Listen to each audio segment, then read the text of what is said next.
Ladies and gentlemen, good day and welcome to the investor call to discuss the financial performance of Craftsman Automation Limited for the quarter ended 30th June 2022.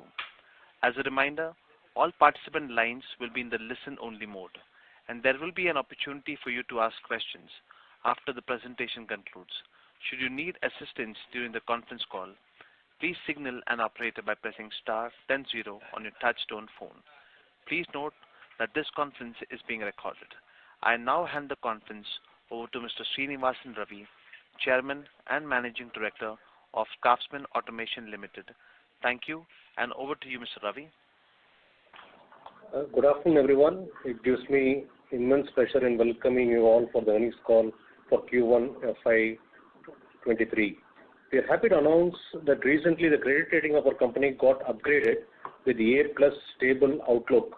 It was improved from A with stable outlook. We would like to also bring the attention of all the shareholders and all the people on the call that we have integrated the industrial aluminum business with the auto aluminum, and now we call this segment as aluminum product segment. This gives better focus on the aluminum business as a whole. It also gives a lot of synergy and operating leverage on the business, and the marketing and other resources within the company and outside also. I think it's a coordinated effect. I think this will improve the profitability of the division going forward. It is already implemented now. I just want to touch upon the industry situation now. Last year Q1 is strictly not comparable with this year Q1 because of the pandemic. So I'll refrain from comparing year-on-year Q1. Rather than that, I'll do the Q4 with this Q1 comparison in my talk today. Yes, there are a lot of headwinds across the world, the geopolitical situation, the Ukraine situation, the inflation, all that is all known to you. But fairly, I think we had a decent first quarter as a company. So I'll just run you through the headlines of the Q1.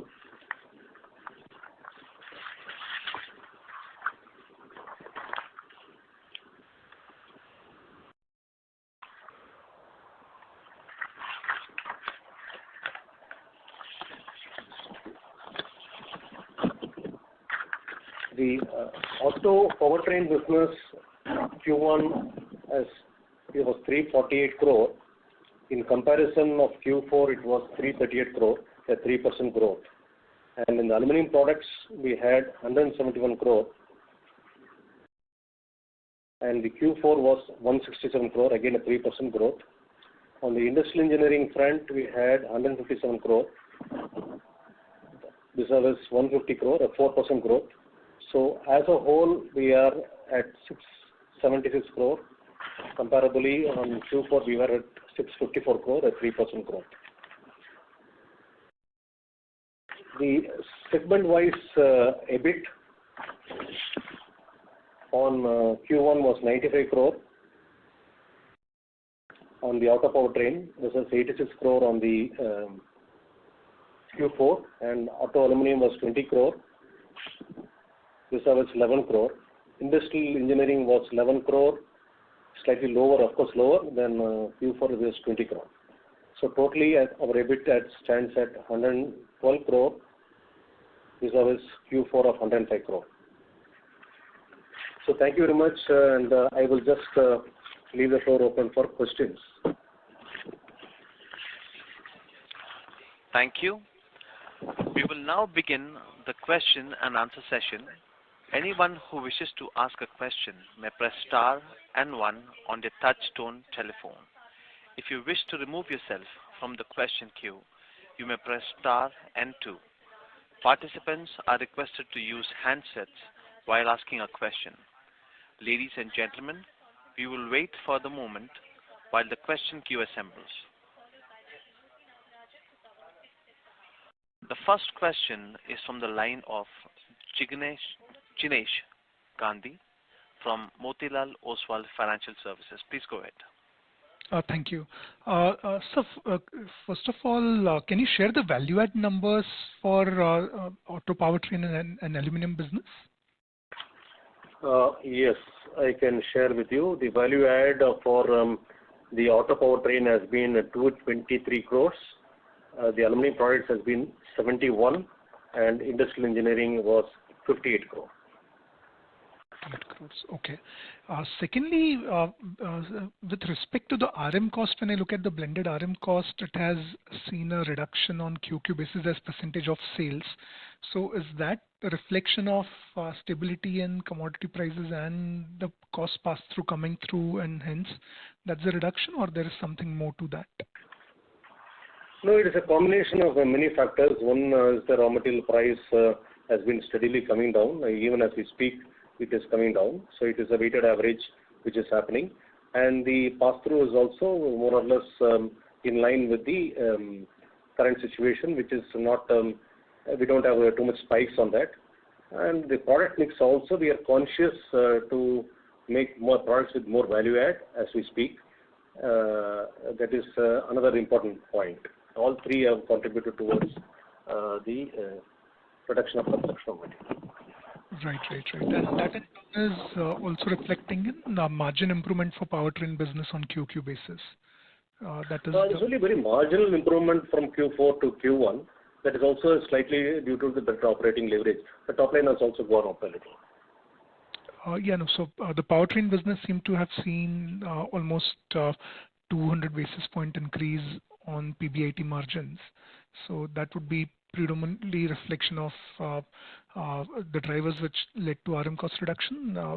Is that correct? No, I would say that in a different way, that we have a mixture in the auto powertrain of commercial vehicles, farm sector, construction machinery, industrial engines, and also some passenger vehicles and others. So there is some shift. You know that the farm sector was still not picking up in Q1 overall. So we had higher value add on certain of the machining products in the commercial vehicle segment. So I think the product mix has slightly changed in Q1. That is always a seasonal effect, I would say. Okay. Understood. And lastly, we have seen increase on the staff cost side. So is that, what we have seen in this quarter is a sustainable number, or were there any one-offs? No, we have been consciously adjusting the upwards the cost of the employees, because you know very well there's an inflation totally. So you're talking about that, or? Yeah, I'm talking of the staff cost inflation, primarily the QOQ increase which has happened. Oh, that was, I think, one of the bonus adjustment would have been there on the last year and also in the Q1. Okay. Bonus provision we have made this time in Q1 itself. Okay. Normally it will be in the Q3. So now we have made it in the Q1. Some provision has been made. Yes, the two things are contributing, as clarified by Mr. C.B. Chandrasekhar, CFO, that we are confident about the profitability, so we started providing on bonus at Q1 itself now. On top of it, we've given some salary increase to the employees. Yes. Got it. And lastly, can you indicate the net debt as of June 22? Thanks. There has been overall debt increase of 50 crore, but I would say that there has been a reduction of 30 crore in the long-term loans and 80 crore increase in the short-term loans. Okay. Got it. Thanks. I'll fall back in queue.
So we will benefit as a country. I think we'll see a growing trend towards exports. That is very sure.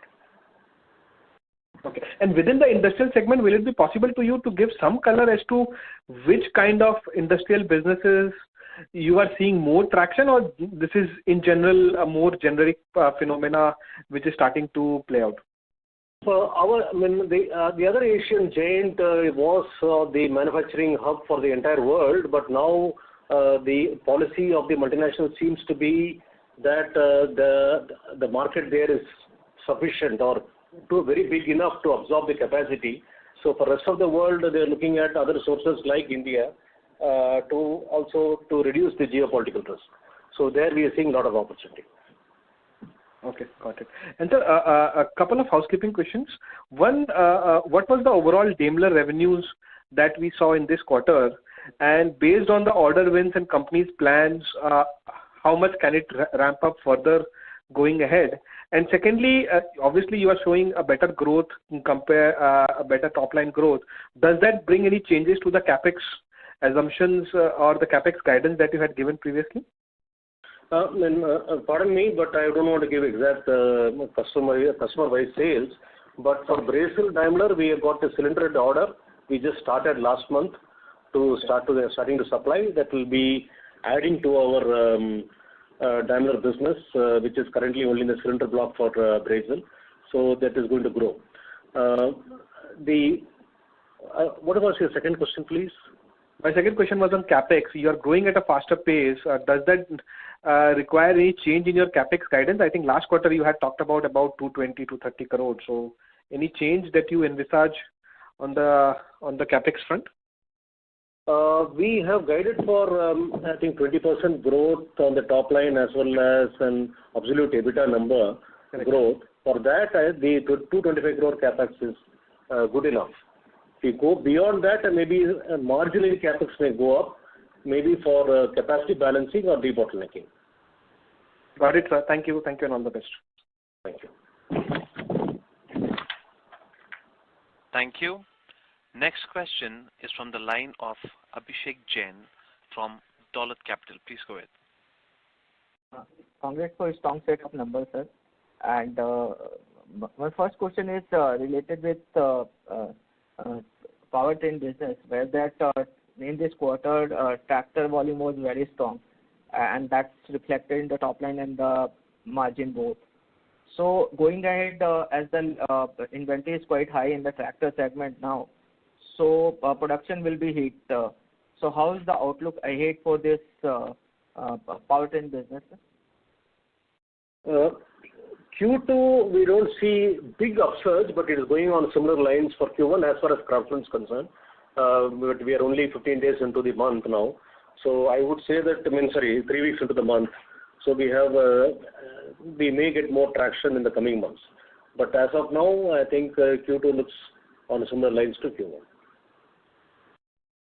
Okay, and for the second half of FY23, sir? Q4 is normally very strong across all segments. Q3 depends on various factors. Okay. And how is the outlook for the margin side? As that you most of the time you just pass on the all cost to the clients. So as the RM prices has gone down, so most probably you will pass on the cost to the clients as this from the next quarter onwards. So how will be the impact on both the top line and the margin side? I think we are having a very decent, fair pass-through on the RM across all the segments of the business. I don't see any issue. And RM is also stabilizing or even coming down now. So I don't see that being a spoiler for any profitability going forward. When you ask about demand, yes, if the demand increases, our operating leverage will improve, and that may improve our margins. But at this level, I think we are at a stable level. Okay, sir. And in the non-auto segment, we have seen a sharp correction in the metal prices, sharp correction in the margin, despite the correction in the metal prices, especially the steel and the aluminium both. So what is the reason of such sharp fall in the margin side, and how is the outlook ahead?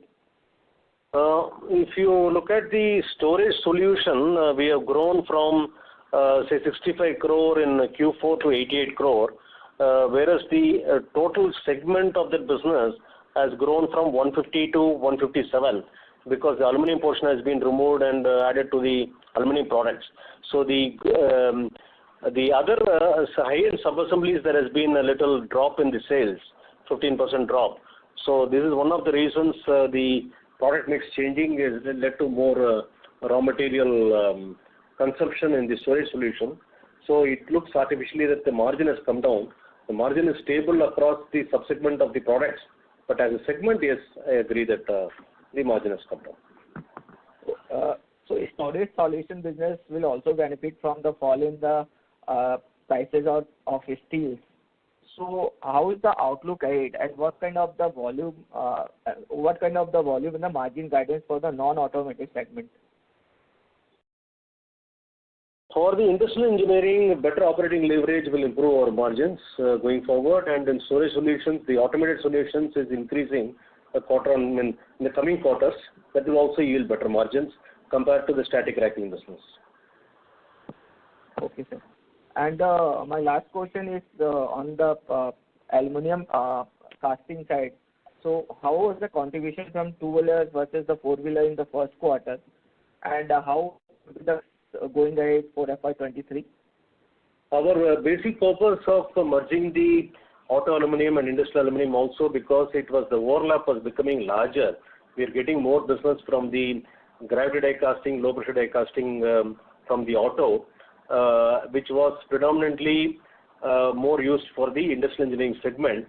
So by merging these segments, we are having a very good operating leverage, shared costs, and also flexibility to ramp up faster. So now with these two segments now, the new business is everything coming to the mainly from the passenger vehicle segment. So in the next few quarters, our dependence on four-wheeler it's already started coming down. But in the next few quarters, I think it will be significantly down. So how was the mix? Two-wheeler. How was the mix in first quarter, two-wheeler versus the four-wheeler? No, I don't want to state those numbers exactly because in a transition stage. But at least last month, I can tell you that the passenger vehicle segment and the commercial vehicle segment, the numbers have increased. Please wait for one more quarter. Things will be more transparent to give the correct number because we are in a transition stage now. Okay, sir. And sir, how do you see the impact of the top lines of the Daimler tax with the Cummins in a near term, I mean to FY23 and 24? Sorry, I think clarity in the question, I was not able to hear you properly. Could you repeat the question, please? Sir, how much impact do you see in the revenue from Daimler India in a powertrain business for the near term due to the pact with the Cummins? I mean to say for FY23 and 24. Okay. For us, if we take Daimler business as a whole, there are three components to the Daimler business, or you can even say four components of Daimler business. The biggest component, which is around 70% of our turnover, 70% of our turnover, is coming from Daimler Brazil. There, the transition from, say, Euro 6 or BS6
forward on a sustainable basis for the year?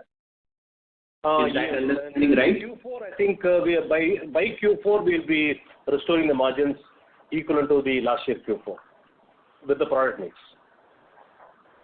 Okay, sir. Sir, in terms of auto aluminium business, as per the new organization scheme, the PV casting business will also fall in this business, which I presume is high margin business. And plus, as the demand in the two-wheeler industry also increase, what kind of scope you are expecting for margin improvement for this business? Now, I would first answer this very important question holistically, then I will drill down to details. We have high pressure die casting, we have low pressure die casting, we have gravity casting, we have sand casting. In sand casting, we have green sand casting and also chemically bonded two-part sand. I will start with high pressure die casting. High pressure die casting with most of the products are, of course, the automotive parts only. Industrial engineering parts, we have few. The biggest, of course, as of today is the two-wheeler, but followed by now the passenger vehicle segment will kick in next year with the Stellantis business.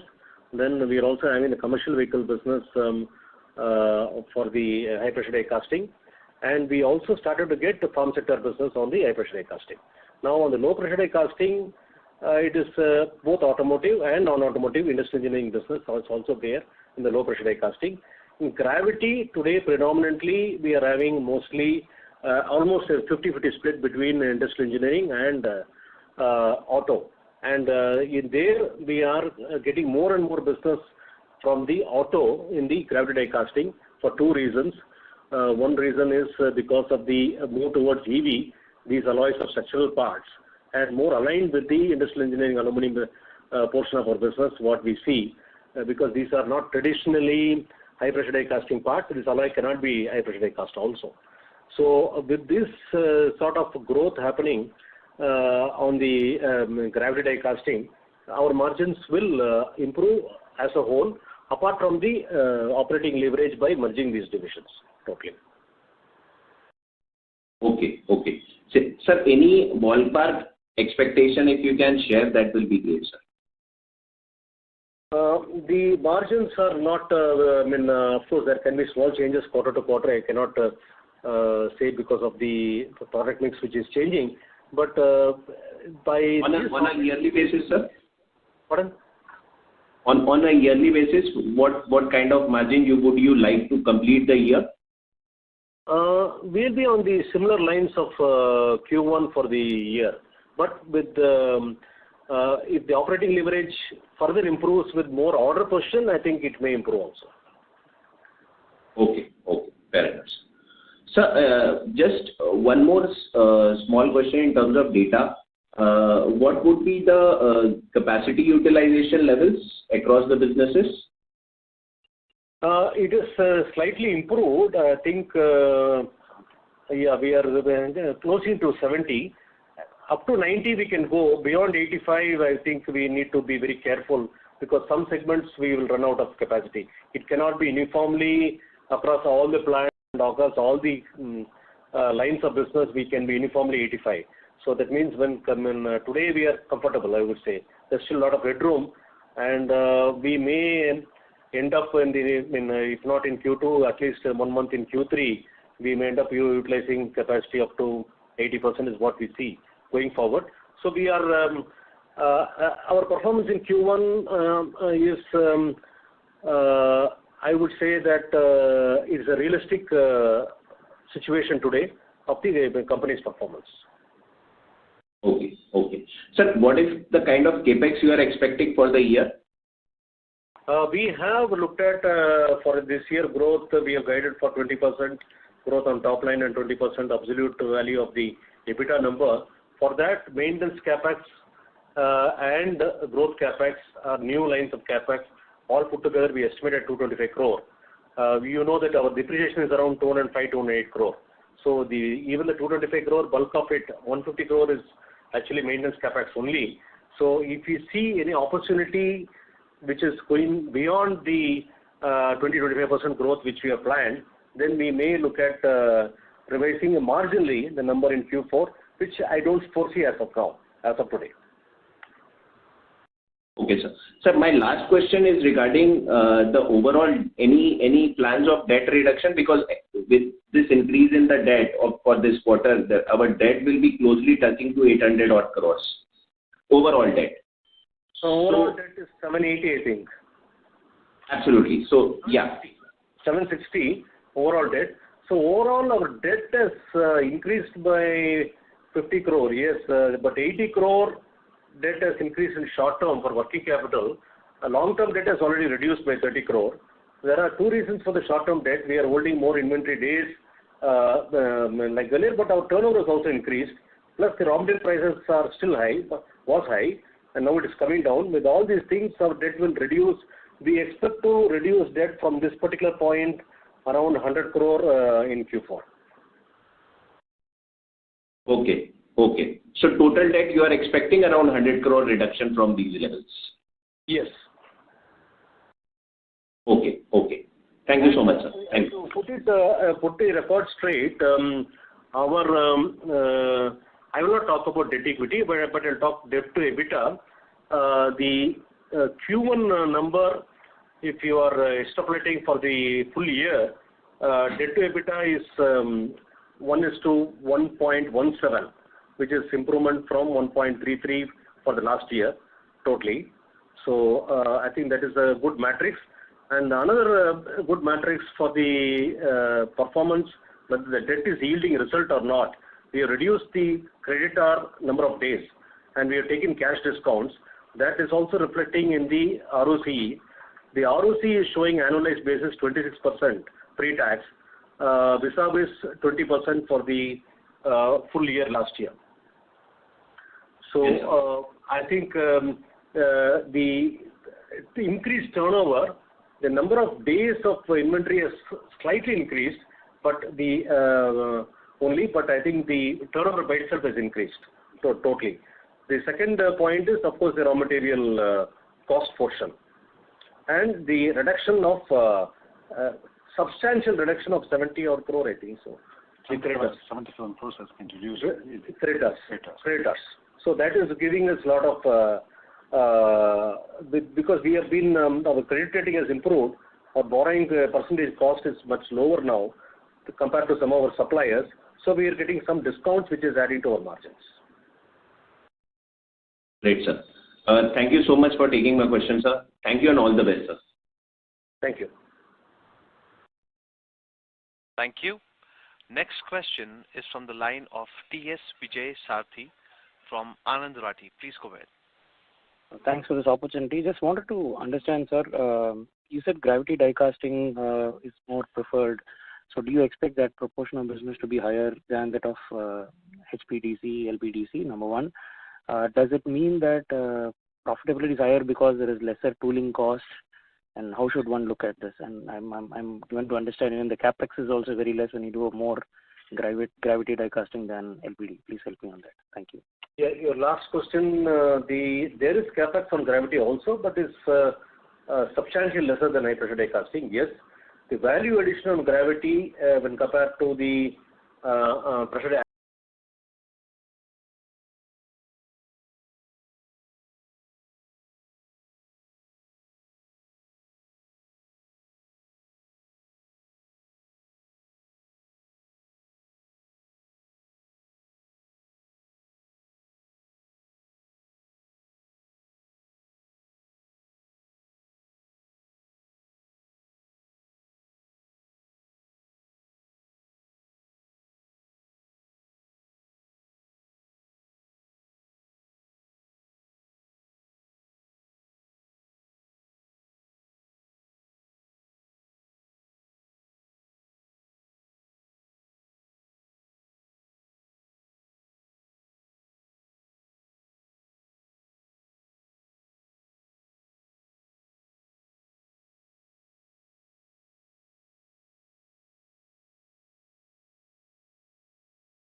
Sorry, just one clarification on this Daimler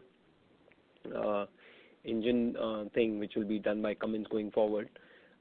You said the impact for us is about high single digit. First question is, you're talking about high single digit when the engine gets phased out completely by FY28? Because my understanding was Daimler, though you don't share the client revenue, but it's quite high percentage. So for 24, is that the number quite higher, and that number which you're saying is high single digit is more towards ending the program? In FY24, I think it will be single digit only for us, the impact overall. So yes, it will be double digit in by 28, but I think it will be around not high double digit, but it will be double digit. That is clear. It will be not in the teens also, because our overall pie is growing faster now on the auto powertrain.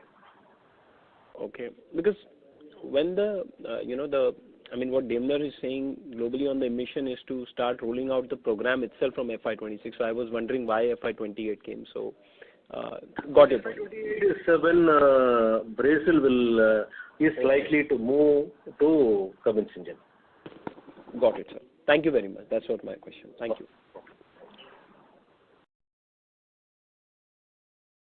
Thank you. Next question is on the line of Jay Shah from Jay Shah PMS. Please go ahead. Hello, sir. Congratulations for a good set of numbers. Sir, I just wanted you to ask, can you throw some light on how the storage solutions and equipment business is picking up, and in terms of, are the incumbents also going for the automation, or is this the new warehouses / logistics setups that are coming up? Are they, going for the automated solutions that we offer? The warehouses are still going by the conventional method, not automated as of now, but the manufacturing fraternity is going for automated solutions. Both are our customers. Okay, so there is no shift right now from the incumbent in the logistics to go for the automation? No. Okay, that's but it. We have won today. Our order book is quite healthy. We have now on the automated solutions. We are fully booked for next 6 months. The way it is. Okay, that's great to hear. That's great to hear. Thank you so much, and all the best. Thank you. Thank you. Next question is from the line of Shyam Garg from Niveshaay. Please go ahead. Hello, sir. Thank you for giving this opportunity. My first question is in respect to the machine casting. Are we in machine casting? And if we are, then what basically is machine casting? Can you throw some lights on that? This is a little difficult for me to explain very quickly, but the casting is a process where molten metal is poured into a mold, and that is near net shape profile is brought over. Then after that, it has to be finished in machining and further process, like including honing if it's a cylinder block. I would, in generic terms, if I put it across, the casting is like the say cloth, and we are doing the tailoring to finish it. And if we put in very simplistic terms, so we do the value addition and finish the product by machining. So can we say that we customize casting with respect to the particular needs of the customer, that we can say machine casting according to the shape and size? The foundries make the castings. In the auto powertrain business, we do not have any foundry at Craftsman. So we are doing only the higher value added stream, which is we're doing.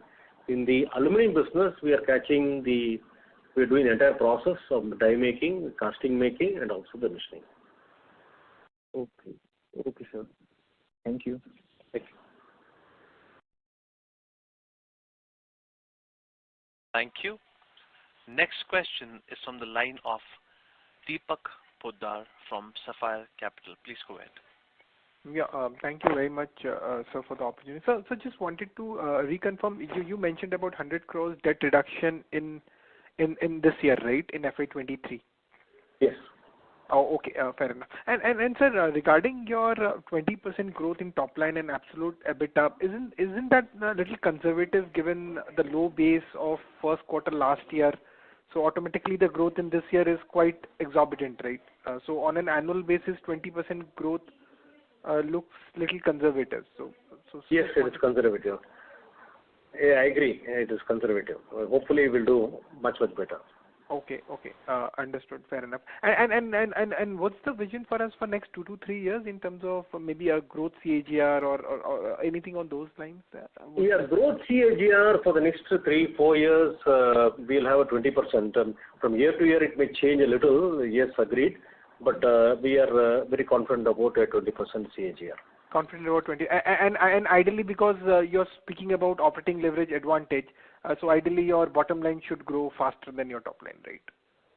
No, all of it will grow on similar lines.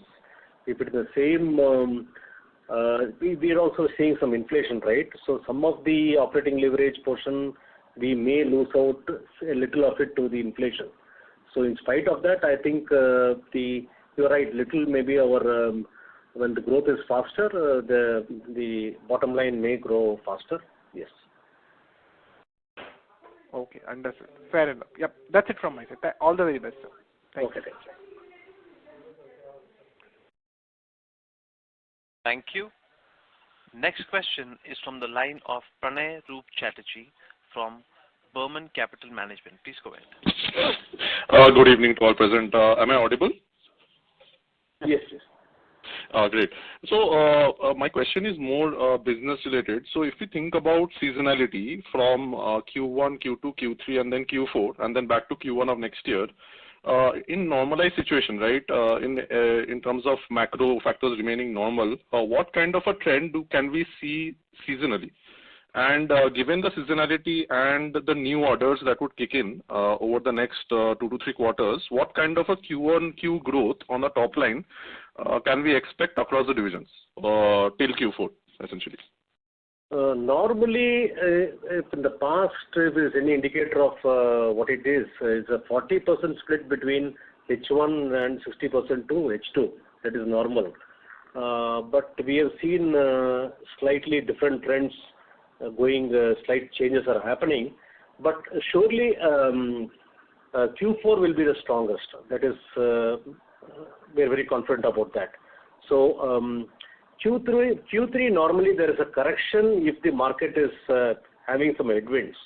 So we saw that last time when we had a good run in Q2, we anticipated that there may be a drop in Q3. It happened like that. But this year the Q2 is not going on a runaway sort of system. So it is accelerating, but it is accelerating moderately. So we are confident that Q3 also will be quite steady. Got it. So just to confirm, then you had mentioned a 3% Q1Q growth from Q4 last year, and you have said that Q4 is the strongest usually. So despite the seasonal impact, it's a 3% growth Q1Q. So usually, because if we look at the historical last 2 years, both of the Q1s were actually impacted. So it's difficult to understand the usual Q4 to Q1 performance. Or have you performed over and above the seasonal impact? I would first make a disclaimer. First how our customers perform and what products we supply to the customer, and if those products are doing well in the market, I think we will be growing faster. On the passenger vehicle segment, we have negligible exposure on the auto powertrain. Hardly 8-10% of our auto powertrain business itself is passenger vehicles totally. And passenger vehicles we are doing for 2 customers mainly. One is a major customer, and the product launches which has happened in the recent past. So that was not there in that significant portion earlier, and we are seeing continuous product launches happening. So that segment is growing for us. So when you ask about Q4 of the this financial year, definitely it will be better than this Q1, what we have closed. And if I may say so, this Q2 also is looking similar line like Q1. That's a very good sign.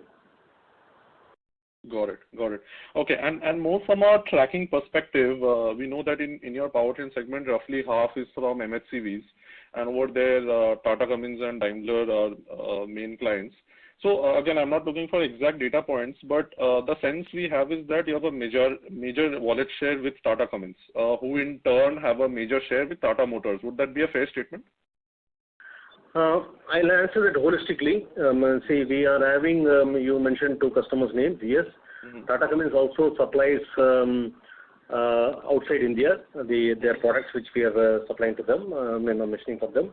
The second point is Daimler is both domestic as well as export, that I already have clarified earlier. We are also tied to supplier to two customers in India who are exporting to North America and to Europe on the commercial vehicle business. So that way we are well diversified on the commercial vehicle business itself. So we are growing on the tied to exports on the commercial vehicle business also. Got it. Okay. And lastly, on the farm sector, which contributes roughly 20% again, and Escorts and John Deere are some of your clients there. Again, not looking for exact numbers, but would Escorts be a material portion of that revenue, roughly 50-50, or is it? Ladies and gentlemen, good day and welcome we to supply the investor call to discuss the financial performance of Craftsman Automation Limited for the quarter ended 30th June 2022. As a reminder, all participant lines will be in the listen-only mode. We don't have too much customer concentration in any single customer, including the market data. If you need assistance during the conference call, please signal an operator by pressing star. And lastly, data question you gave the customers because it's already mentioned that DRHP. We have the top 3 or top 4 customers are very close to each other, I would say, totally. We have of course, Mahindra, we have the Cafe and Simpson Group. Simpson is the engine manufacturer. Good afternoon, everyone. Then we have John Deere, we have CNX. All of that we are substantial. The smaller customers are, of course, we are happy to announce that recently the credit rating of the company got upgraded and with the A+ stable outlook. It was improved. We have started supplying to Yanmar, supplying also to we would like to also bring the attention of all the people on the call that understood. And lastly, your data discussion, you gave the value-added numbers auto aluminum, and now we call this segment as the numbers being for the auto aluminum segment. I understand that would be including the industrial aluminum. It also gives a lot of synergy and operating leverage on the business. So could you please give the comparable number value-added in the company and outside aluminum also, products and INE based on the new classification for the last quarter of the division going forward. It is Q4. Okay, fine. Yeah. I just want to touch upon the industry situation now. Last year Q1 is strictly not comparable with this year Q1 because of the pandemic. So I refrain from comparing year-on-year Q1 rather than I would Q4 for Q1 comparison in my talk today. FY22. For the aluminum products, there are a lot of the new classification value add was across the world. 57.5 crores. The Ukraine situation, and the inflation, all that is all new to you. For Q1 FY23, we had a decent first quarter as a company. So I'll just run you through the headlines of the Q1.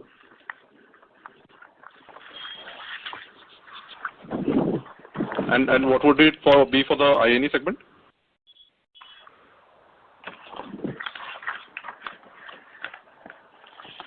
For the IND segment, the value add was for Q4, Powertrain 63 crores, Q1, and it was 348 crores. Q1, now it is comparison of Q4, it was 338 crores, also 3% Thanks growth. a lot.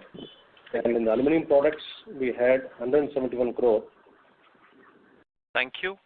And the Next Q4 question was is from the line crore, of again a 3% Vitesh growth. Cheda from On the industrial Lucky engineering front, Investment. we had 157 crores. Sir, just one question. Why have the numbers got restated in segmental and what goes in and goes out between aluminum and industrial? Comparably on Q4, we are doing aluminum castings for the industrial sector for electrical switchgear and other segment-wise equipment, everything we are doing in the industrial aluminum.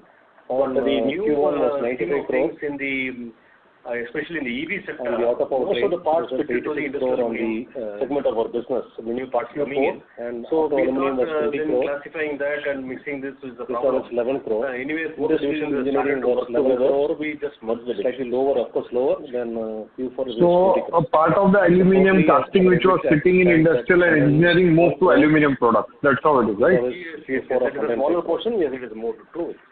And now industrial engineering will only consist of engineering and storage solution products. Yes, that is. There is no Thank auto. you. There will be no auto or the question and answer session. There is no auto and there is no aluminum products now. Non-auto, non-aluminum will be our industrial engineering. If you wish to remove and aluminum products will be all auto and aluminum. And two. Participants are requested to use then please take while me, asking a question. Give me a minute, please. Ladies and gentlemen, see, this aluminum, there is also, predominantly it was auto aluminum and industrial engineering aluminum. But we are also getting other commodity aluminum, which are also critical, I would say. In consumer durables, everything inquiries are coming. So there's no point in trying to say this is industrial aluminum, this is auto aluminum. First of all, can you share the value add numbers for auto powertrain and aluminum business? Okay. And the second division for us, if you could just give some idea how much would be passenger to aluminum, what would be business coming from passenger and two-wheelers and other areas? Secondly, with respect to the RM cost, when you look at the blended RM cost, it has seen a reduction on Q2 basis as percentage of sales. The two-wheeler segment will be around 50%. Next year, two-wheeler segment will be only 30-40%. The cost pass-through coming through, and hence that's a reduction, or there is something more to that? And the other is passenger, right? Balance will be mostly many factors and little of the raw material price. Of course, industrial aluminum already is there, and we'll be adding some it is coming down. So it is a weighted average. Everything is happening, and the pass-through is also more or less so that in line with the that will be part of situation, which is not durables and white goods also be part of aluminum product. And the product or it will be part of conscious. We'll be adding it there only. Make more products. So far, we are not doing it, but we are seeing potential there. Okay. As of now, it's not there. So as of now, it is two-wheeler and passenger. Yeah, I wish to clarify today. We don't have anything in the white goods area, but we are seeing possibilities in the future which will come up. It's only very marginal improvement from Q4 to Q1. That is also thank you very much. Due to the better operating leverage. The top line has also gone up a little. So the powertrain business seems to have seen almost 200 basis point increase on PBIT margins. So that would be. Hi, thank you for the opportunity. I just wanted to know what are the margin levers that we have going forward. And so the second question on the EV segment, as we are seeing more transition from the IC to EV. So what kind of benefit we are seeing in the Europe region, and overall what are the benefits for the company? Farm sectors are still not picking up. First, I will talk about auto powertrain. Our exposure to value-added vehicle segment is negligible in the auto powertrain. It is hardly 10% of our auto powertrain as a segment, and as a company, it's only 5%. That is totally. So there we are having a very strong product launches from our main key customer, and we see a lot of traction in the auto powertrain in the passenger vehicle segment, which is of course not EV, it is the IC engine. We feel that the business will go. We have been consciously adjusting the again, we should repeat 10% of our auto powertrain and 5% of our Craftsman Automation as a company is exposed to. I'm talking of the stuff segment. Totally. So with auto, EV coming into the picture, there are structural parts. I think one of the bonus adjustment would have been there on the related parts, which are we are getting inquiries both from the four-wheeler segment and as well as the two-wheeler segment. We are working on that this time. In Q1 itself. Okay. Normally it will be in okay, thank you, sir. And sir, on the margin lever side, if you can throw some light. Yes, the two things are contributing as clarified margin lever by what Mr. we C. have Chandrasekhar, going forward. CFO, that margin lever. we have margin we lever are confident about the is profitability, so we started operating providing leverage with better bonus capacity at Q1 utilization. itself now. Still, we are, On top of it, we've given as mentioned, we are around 70%. And hopefully capacity utilization Lastly, in can you this indicate the net debt as of June Q2 22? or Q3, we will see There some has been good traction overall going debt forward. increase of 50 And crore, when that but I happens, would our say margins that will there improve. has been reduction of The last point 50 is crore in the new long-term loans products and which 80 crore increase our in the customers short-term are launching, where we are one of the Thanks, I'll key fall back. suppliers Thank you. there. I think that is also will add to the margins because these are new products at new pricing. Okay, thank you, sir. Thank you. Thank you. Next question is from the line of Jitendra Khatri from Tata Mutual Funds. Please go ahead. Yeah. Sir, have you seen the Rhino 5536 truck? It's an electric truck from IPL Tech. Am I audible? Yes, I'm audible. Yeah, I think it is from the Delhi region, right? Yeah. So my question is, do you see this as an opportunity or a threat? I mean, I don't know, because see, your aluminum intensity in electric goes up, it might be a big opportunity. So not particularly this product, but this product is just an example of a heavy-duty electric truck. So just taking this product as an example. So would you see this as an opportunity or a threat? No, we see that there is a small segment of the market where there are shuttle runs around 200 kilometer, 250 kilometer radius, where there are milk runs like happening on the heavy duty commercial vehicle itself, which will move to EV, which is a very small segment of the market. But I will come from the three-wheeler. Three-wheeler is most likely to move to EV, most of it. That is very sure. And sub 1 ton vehicle also will move to EV, most of it again.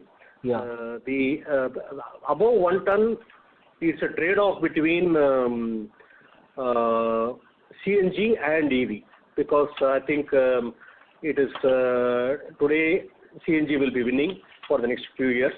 I do not know after that. Coming to the next higher segment, I think still it will be predominantly IC engine. Now the whole world is working on hydrogen also, and hydrogen is very difficult to transport, but there's a lot of work going on in the international market with mixing up with ammonia, and they call it green ammonia. But there is a lot of work to be done, like ports, terminals have to be built, barges, tankers have to be built to handle this green ammonia. Once that happens, we will also see that hydrogen also will be coming into the commercial vehicle segment. But yes, it is going to happen. Okay, and the segments which are electrifying, so do you see opportunity of aluminum out there for you guys? Aluminum content on even electrical buses or electrical trucks, if it happens, is very less. Oh, okay.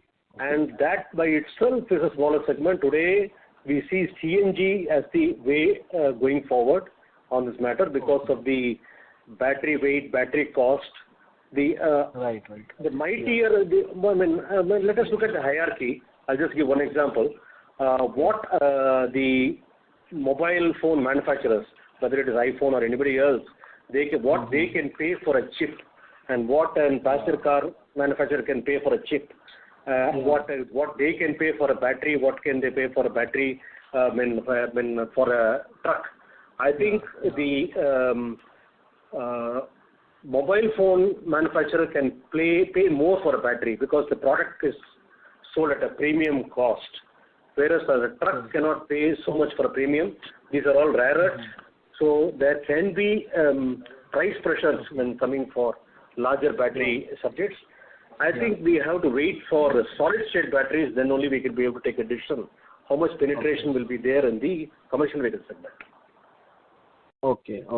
And lastly, sir, in the industrial business, so I see it as a whole, whether it's, or rather as non-automotive powertrain or So it will have aluminum casting plus your industrial and engineering. So what is the long-term growth that you see there? I know it's a deep cycle business, but and the growth rate will not be comparable to automotive powertrain. But what is one long-term growth you keep in mind, and which sectors will have the largest exposure there in that business? In the industrial sector, after we remove the aluminum portion and merge it with the aluminum products as a whole, we will still see a CAGR of 20% going forward across all, including the critical sub-assemblies what we are doing, or critical components machining we are doing in the industrial segment, along with our storage solution, mainly the automated storage solution products. Okay. So we are seeing traction all over. Sorry to interrupt. Yeah, so this is because you are providing import substitution to your clients? Yes. Even one of our clients has put something in LinkedIn where we are doing for green power. We are machining some, we are going to machine some gearbox housings for them, for wind turbines. So, yes, they themselves, the customers themselves have disclosed. We just received token orders, I would say, but we've got some agreements there in place. We will be developing those parts for them. So we see that as the GDP grows, we'll grow there also. Sure, sir. Thank you very much for your time and insight. Thank you. Thank you. The next question is from the line of Jinesh Gandhi from Motilal Oswal Financial Services. Please go ahead.